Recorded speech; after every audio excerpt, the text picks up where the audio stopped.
So the narrative you need to understand over here is why this Iran-US ceasefire uh, has happened, and what is this why over everyone is praising Pakistan as a geopolitical tool that they have used. But I feel that it is more of a surface level of factors that I have taken into consideration. I mean, as of April 8, 2026, the world just kind of dodged a bullet that could have sent oil prices to $200 per barrel and lit the Middle East on fire because US President Donald Trump has announced a 2-week ceasefire with Iran late on April 7, literally hours before his own 8 p.m. EST deadline for what he called the power plant day and bridge day. Iran accepted the Strait of Hormuz is reopening. Talks kick off in the Islamabad, Pakistan this Friday.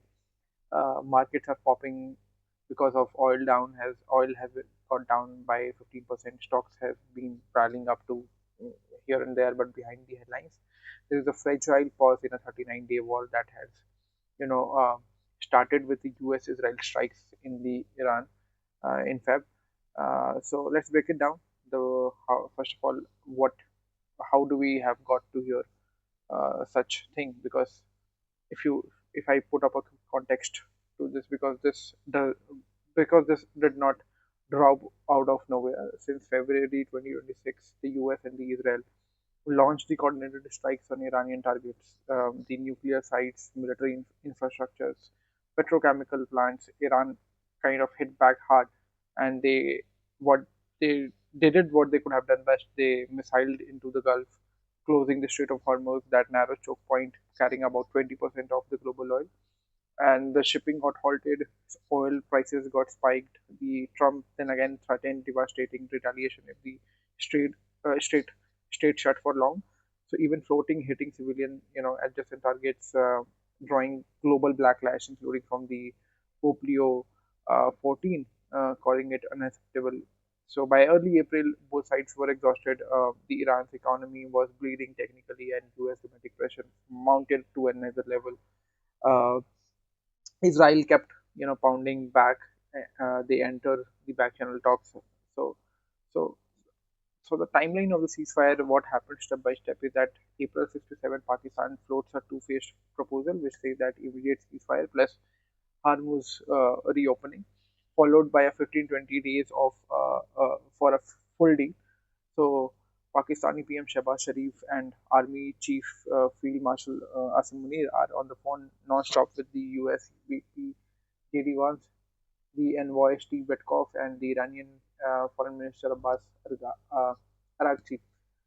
So Pakistan becomes a sole communication channel at points because Iran tables a 10-point plan workable basis for Trump initially, but then he called parts fraudulent before reversing it. So Trump's deadline was at 8 p.m. Deadline minus 2 hours. So Trump posted on Truth Social saying that he's suspending the strikes for 2 weeks if Iran opens the strait completely, immediately, and safely. So he credits conversation with Sharif and Munir, who requested I hold off the restrictive force.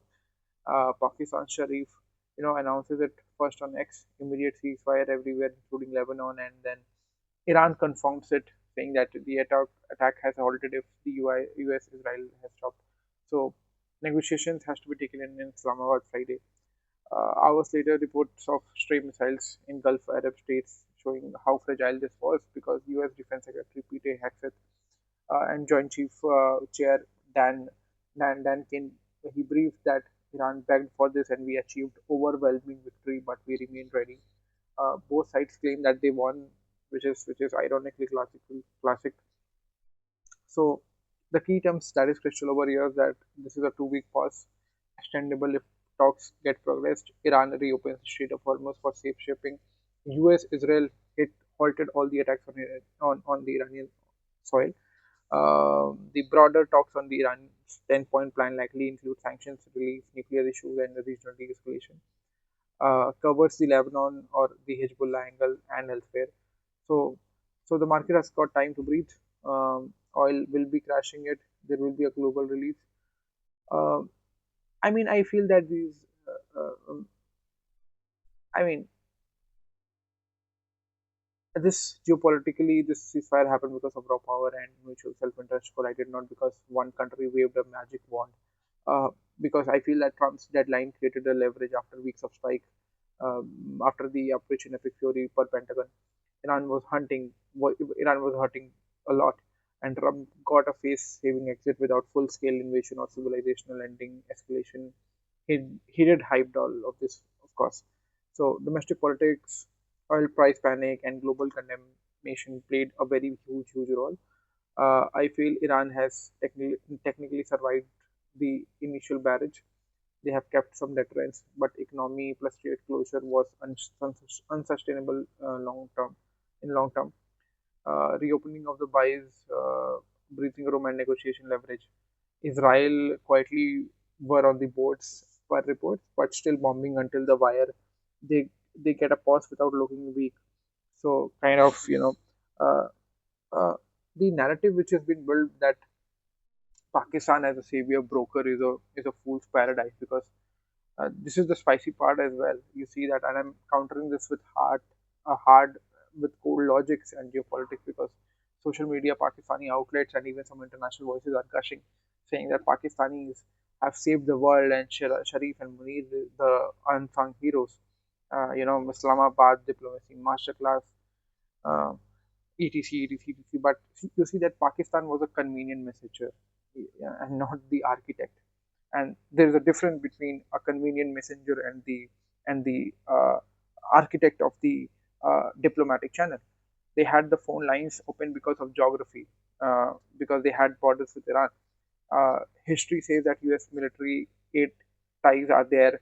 Plus, China alliance is also a plausible connection and willingness to play the middleman.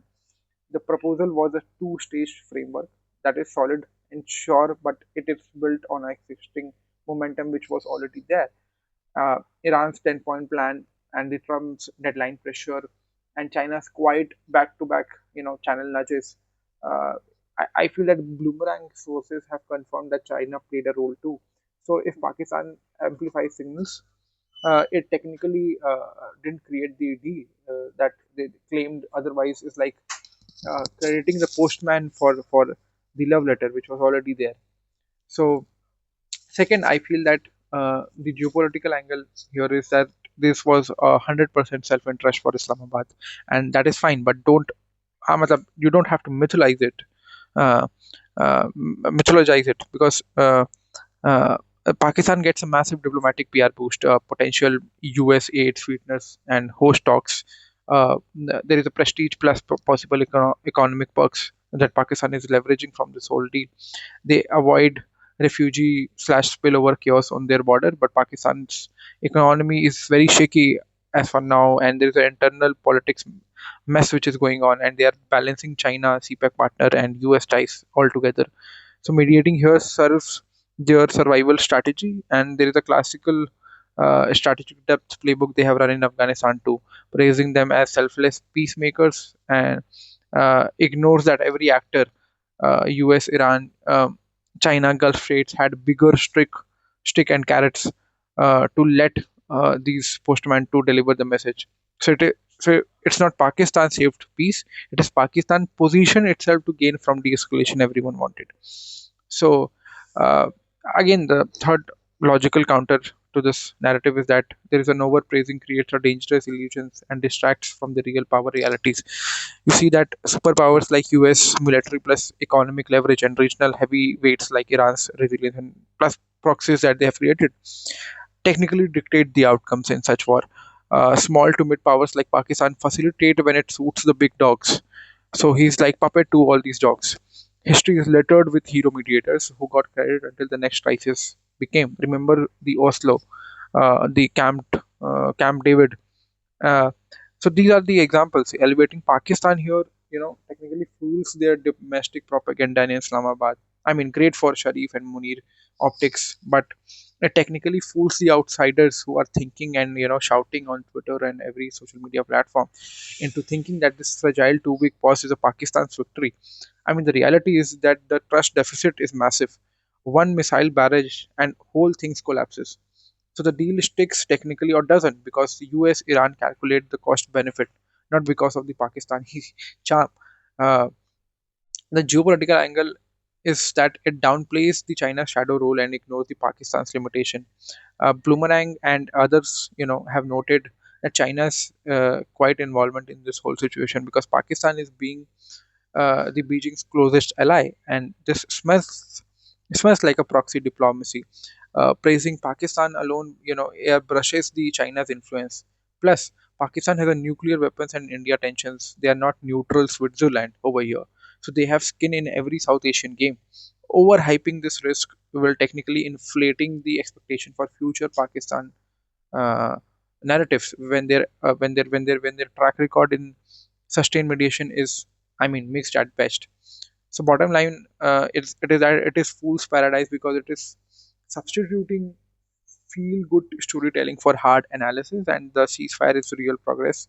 There is a temporary de-escalation. Hormuz have got opened up. The talks have been started. Credit where due.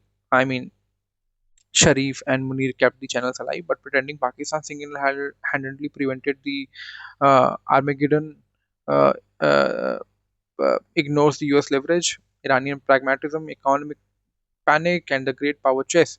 It is a classic narrative inflation that serves Pakistan domestic politics more than the truth because somebody needed Pakistan to become the dog or the messenger. You know, so I mean, next 14 days would be Islamabad talks on the 10-point plan. Sanctions, nuclear, regional proxies, there will be very high stakes. Markets are optimistic in short terms, but analysts have warned of significant trust deficit. Pentagon says forces stay ready in all those situations.